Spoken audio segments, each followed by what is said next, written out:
छत्तीसगढ़ के जो प्रमुख मुद्दे हैं वो निकल के आए होंगे, जो सामने आपके रखने वाले हैं। सबसे पहले हम कुपोषण के खिलाफ जो अभियान जो चला रहे हैं आप लोग आगे, और उसमें आप उनकी मदद चाहिए, उसके बारे में बताना चाहूंगी कि कुपोषण सबसे बड़ा एक छत्तीसगढ़ का बहुत विक्रांत बोला जाए तो बहुत बड़ा मुद्दा है, क्योंकि अगर खाने में सही मात्रा न मिले और सही जो पोषक तत्व न मिले तो एक बहुत बड़ा बीमारी का भी कारण हो सकता है। और सबसे ज्यादा प्रभावित इसमें हमारे गरीब तबके के लोग हैं, पिछड़े हुए लोग हैं, और जिनको इसकी बहुत ज्यादा जरूरत पड़ती है। तो इसके खिलाफ भी हम लोग आगे काम करना चाह रहे हैं और कर भी रहे हैं। और राशन बहुत बड़ा मुद्दा है, क्योंकि बहुत ज्यादा जगहों में राशन जितना मिलना चाहिए उतना मिल नहीं रहा है। और हम अगर वन राशन वन कार्ड की बात करते हैं तो उसमें जो मिलने वाली जो सामान जो सुविधाएं हैं वो भी बराबर होनी चाहिए। जैसे हमारे छत्तीसगढ़ राज्य की हम बात करें तो अलग अलग जिलों में अलग अलग सामान दिया जा रहा है, तो उसमें भी कहीं ना कहीं भेदभाव तो है। अगर हम भेदभाव गैर बराबरी की बात करते हैं तो राशन में भी हमको बराबर चाहिए। जैसे आप कहीं बस बोल रहे हैं कि चावल के साथ में आप दाल दे रहे हैं, चना दे रहे हैं, और किसी जगह में सिर्फ आप चावल और नमक दे रहे हैं, तो क्या ये सही है? ये तो गैर बराबरी है ना। तो हमको चावल और नमक नहीं चाहिए, हमको चावल और नमक के साथ में हमको दाल भी चाहिए और तेल भी चाहिए, और जितने भी प्रकार के जिसमें हमको प्रोटीन मिले, ताकत मिले, जिससे हमारी गरीबी दूर हो, वो सारी चीजें हमको चाहिए। तो ऐसा है।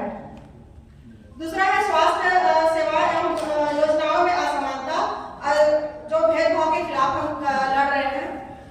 उसमें है कि नसबंदी को लेकर के अगर हम बात करें तो ये तो हमारा अधिकार है कि हम कितने बच्चे पैदा करें, तो ये सभी जगह सभी के लिए समान नहीं है। जैसे हम पहाड़ी कोरों साइड में अगर हम जाए तो जो आदिवासी है उनको नसबंदी कराने का अधिकार नहीं है कि वो तुम अनलिमिटेड बच्चा पैदा करते रहो, फिर बाद में ना उनकी कोई ना खाने की व्यवस्था करो ना रहने की व्यवस्था करो, तो ये तो गैर बराबरी है ना। तो वो हमारा अधिकार, हमारा शरीर है, हमारा स्वास्थ्य है, हम कितना बच्चा पैदा करें कितना ना करें वो हमारा अधिकार है। तो ये भी कहीं पर गैर बराबरी है। और हम स्वास्थ्य सेवा में और भी अगर सुधार की बात करते हैं तो ज्यादातर के जो आदिवासी है या फिर ऐसी बहुल एरिया है, वहाँ जो सामुदायिक स्वास्थ्य केंद्र है, ना वहाँ कोई बड़े डॉक्टर हैं और न ही कोई महिला विशेषज्ञ है। तो महिलाओं के जो स्वास्थ्य में जो प्रभाव पड़ता है वो भी बहुत बड़ा है कि अगर एक गरीब महिला अपने नजदीकी स्वास्थ्य केंद्र में उपचार के लिए जाती है तो उसे सिर्फ एक बोलते हैं कि रेफर कर देते हैं। स्वास्थ्य केंद्र तो बनी हुई है कहने के लिए ब्लॉक लेवल पे, जिला लेवल पे, लेकिन वहाँ कोई डॉक्टर, उचित डॉक्टर ही नहीं है। सब संविदा में लगे हुए, तो वो संविदा वाले जो है अपना संविदा तक ही रहेंगे, उनकी ना कोई जिम्मेदारी नहीं है। तो ये भी तो गैर बराबरी है ना। तो एक हो गया। दूसरा, अगर हम बीमा की बात करें तो आप 5 लाख की बीमा दे रहे हैं, और वो भी कहाँ दे रहे हैं? हम हमारे प्राइवेट हॉस्पिटल में। तो हमको नहीं चाहिए भाई ये 5 लाख रुपए, आप 5 का 10 भी दोगे तो भी हमको नहीं चाहिए। हमको तो सुविधा चाहिए। जो हमारे नजदीकी स्वास्थ्य केंद्र है हम वहां पहले पहुंचेंगे ना, न कि उन प्राइवेट हॉस्पिटलों में, बड़े शहरों में पहले पहुंचेंगे। तो ये भी तो गैर बराबरी है ना। वहां उनकी पहुंच किसकी है? जो पैसे वाले की पहुंच है। अगर हम अगर आयुष्मान कार्ड की अगर हम बात कर रहे हैं तो वहां अगर आयुष्मान कार्ड जिस हॉस्पिटल में लिया जा रहा है तो पहले तो हमको 50,000 जमा करना पड़ेगा, उसके बाद उस कार्ड का उपयोग होगा। तो हमारे पास पैसा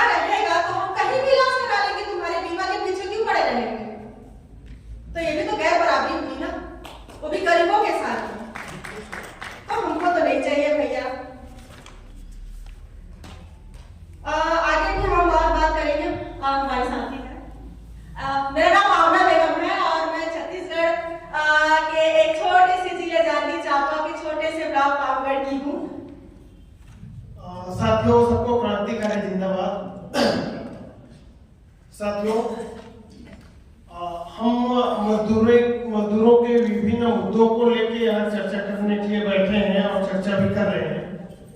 और सबके मुंह से एक ही चीज खुल के आ रहा है कि हम मजदूरों के जीवन को कैसे बेहतर ढंग से बनाएं। और सबसे पहले तो मैं ये बताना चाहूंगा कि जो मजदूरों का जो सुरक्षा है उसका सबसे बड़ा दुश्मन कौन है, मतलब हम सबका दुश्मन कौन है। तो हमको दोस्त और दुश्मन दोनों को पहचानना सीखना होगा। इस देश में आरएसएस नाम का एक ऐसा संगठन है जिसका प्रकोप अम्बेडकरी संविधान, जो भारतीय संविधान है, उसको लग गया है। हो सकता है किसी को बुरा भी लग सकता है, किसी को अच्छा भी लग सकता है, लेकिन जो चीज हकीकत है उस चीज को बोलना पड़ेगा। साथियों, 1979 में एक कानून बना था, प्रवासी कर्मकार अधिनियम 1979। इस कानून में यह था कि अगर कोई प्रवासी मजदूर काम करने कहीं भी जाता है तो उसमें उसके रहने, खाने पीने का जो भी व्यवस्था था उसके दायरे में आ जाता था। साथ में उसके सुरक्षा का पूरा जिम्मेदारी किसका है? प्रशासन का है। लेकिन इस पर जो वहां के जो श्रम अधिकारी कर्मचारी है कुछ भी साथ नहीं देते, बल्कि इस कानून के उलट काम करते हैं। इस कानून में यह है, अगर कहीं कोई मजदूर जा रहा है, वहां बंधुआ बना जाता है, तो 3 लोगों का एक कमेटी बनता है जिसमें श्रम अधिकारी, कलेक्टर का एक आदमी और जो है पीड़ित परिवार का एक आदमी, तीनों लोगों का एक कमेटी बनके यहाँ से डायरेक्ट जहाँ प्रवास किए मजदूर गए हैं उस जगह पे जाते हैं और वहाँ बाकायदा उसके ऊपर एफआईआर दर्ज होता है। बंधुआ विमुक्ता जो कानून है उसका लागू होता है। लेकिन ऐसा कहीं भी नहीं होता, ये पूरे भारत भर में होता है। जितने भी जो प्रवासी मजदूर जाते हैं उनके साथ ये अन्याय होता है। तो मुझे लगता है ये कानून को पूरा भारत भर में लागू किया जाना चाहिए। दूसरा चीज, अगर कोई मजदूर बाहर काम करने गया और बंधुआ है, तो ऑलरेडी अगर कोई मजदूर काम करने गया है कोई भी जगह में और अपना वहां से 1200-1500 किलोमीटर दूरी में उसका घर है और वो केस दायर करने के लिए, मान लीजिए उदाहरण के लिए कोई मजदूर छत्तीसगढ़ का है और छत्तीसगढ़ से यहाँ हरियाणा या जम्मू कश्मीर केस लड़ने जाता है, तो कितना बार आ जा सकेगा? ऑलरेडी उसको अपने जीवन जीने के लिए उसको जो काम का जरिया है, या तो अपना काम देखेगा या फिर केस लड़ेगा। तो इसके लिए केंद्र में ऐसा कानून भी बनना चाहिए, जैसे महिलाओं का एक कानून है। महिलाओं में यह होता है कि वो अपने नजदीक का जो क्षेत्र है वहां पे उस कानून को ले जाके वहां केस लड़ती हैं। ऐसा केंद्र में भी मजदूरों के लिए कानून बनना चाहिए। दूसरा यह है कि एक मजदूरों का रहता है कि सब तरह का, हम बात करते हैं मजदूरों पे तो रोटी और मकान का बात करते हैं, लेकिन उनके सम्मान के साथ में जो छेड़खानी होता है उसके लिए हम बात ही नहीं करते।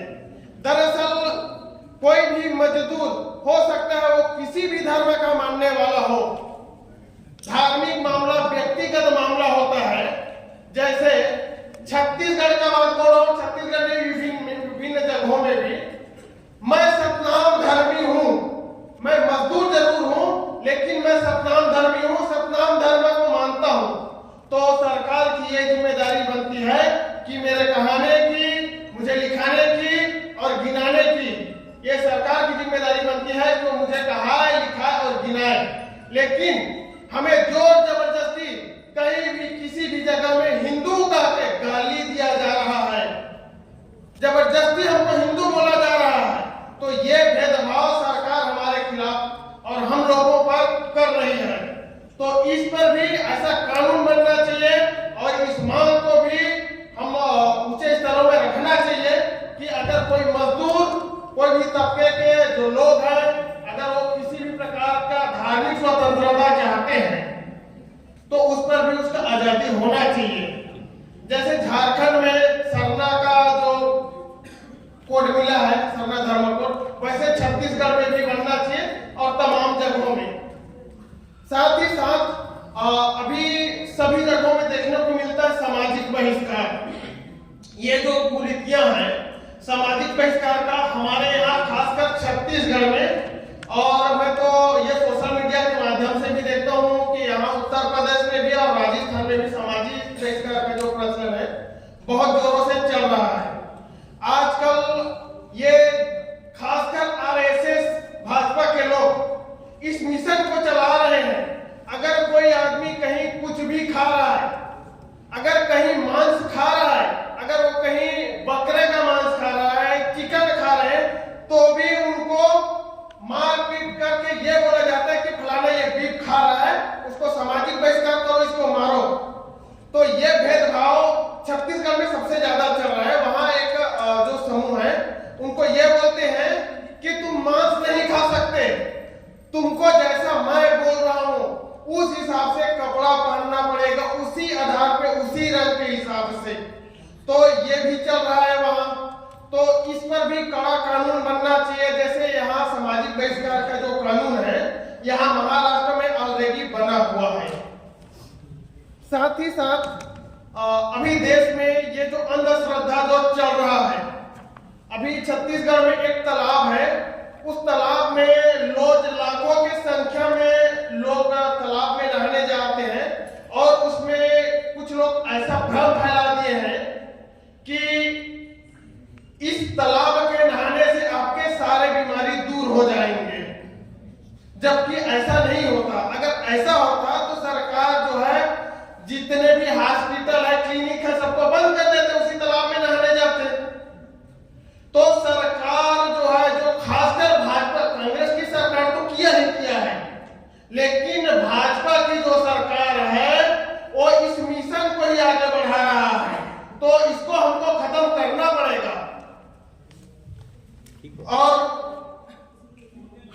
मजदूरों को एक, हम सब जगह बात मतदान का जरूर करते हैं, लेकिन मजदूरों का जो मतदान है उसको नहीं दिया जाता।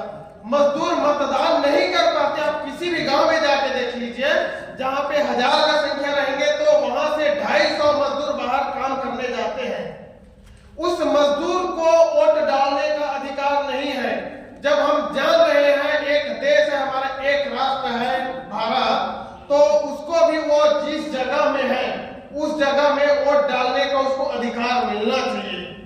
इस तरह का जो भेदभाव है मजदूरों पर, यहाँ की जो भारत की जो केंद्र सरकार है और केंद्र सरकार के साथ साथ राज्य सरकारें भी कर रही है इस चीजों को, तो उसके लिए भी ऐसा कानून बनना चाहिए कि अगर कोई भी कहीं भी रहे तो उस जगह से वोट डाल सके।